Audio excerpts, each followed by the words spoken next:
Shalom, selamat sore. Kembali lagi dalam Katekismus yang ke-8, Katekismus Heidelberg. Hari ini saya Fani berada di Pantai Asmara.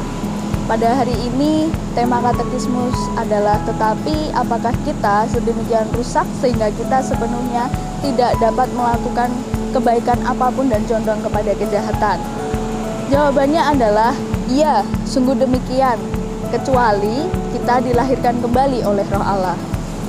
Yang kita tahu dari historis Adam dan Hawa memberikan pencerahan akan keadaan manusia sejak semula. Keadaan manusia diciptakan sangat istimewa dan penuh dengan kemuliaan Allah. Namun apa yang terjadi adalah dosa manusia membuat manusia mengalami perubahan fisik, karakter, hati, pikiran, dan roh. Sebagaimana kita tahu bahwa Adam dan Hawa telah jatuh ke dalam dosa.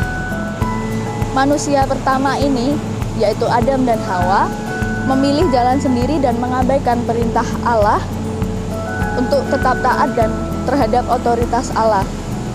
Namun, karena kasih Allah yang begitu besar bagi manusia dan keturunannya, Allah kembali memulihkan manusia tersebut satu kali untuk selama-lamanya. Dalam Kristus Yesus, dosa yang kekal telah dihapuskan bagi setiap manusia yang percaya.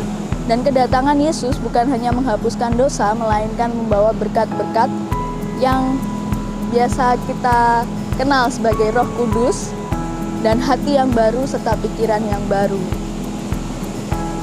Kita juga dapat melihat dalam Yohanes pasal 3 ayat ke-7, janganlah engkau heran karena aku berkata kepadamu, kamu harus dilahirkan kembali, sehingga semua orang dapat dipulihkan dengan dilahirkan kembali oleh Roh. Kemudian kita dapat melihat dalam Efesus pasal kedua ayat 5 sampai ke 6, telah menghidupkan kita bersama-sama dengan Kristus sekalipun kita telah mati oleh kesalahan-kesalahan kita. Oleh karena kasih karunia kamu diselamatkan. Jadi di dalam Kristus Yesus Ia telah membangkitkan kita juga dan menyelamatkan jiwa kita bersama-sama dengan Dia di surga. Kemudian kita juga dapat melihat dalam Yohanes 5 ayat yang ke-25, aku berkata kepadamu, sesungguhnya saatnya akan tiba dan sudah tiba, bahwa orang-orang mati akan mendengar suara anak Allah dan mereka yang mendengarnya akan hidup. Jadi pada katekismus hari ini, poin yang kita dapat yang pertama adalah tanpa ada kelahiran kembali, manusia tidak akan mengalami perubahan. Dan kelahiran kembali yang bisa didapatkan oleh manusia ini hanya bisa kita temukan dalam Roh Allah. Kemudian poin yang kedua adalah setelah ditebus oleh Yesus Kristus, manusia harus taat kepada Roh Kudus yang telah Tuhan berikan.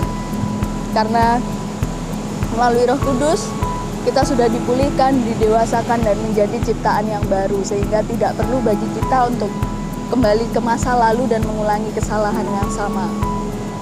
Jadi mari kita memberikan hati kita untuk mendengar suara Tuhan melalui pimpinan Roh Kudus, maka kita dapat melakukan kebaikan sesuai dengan kehendak Allah.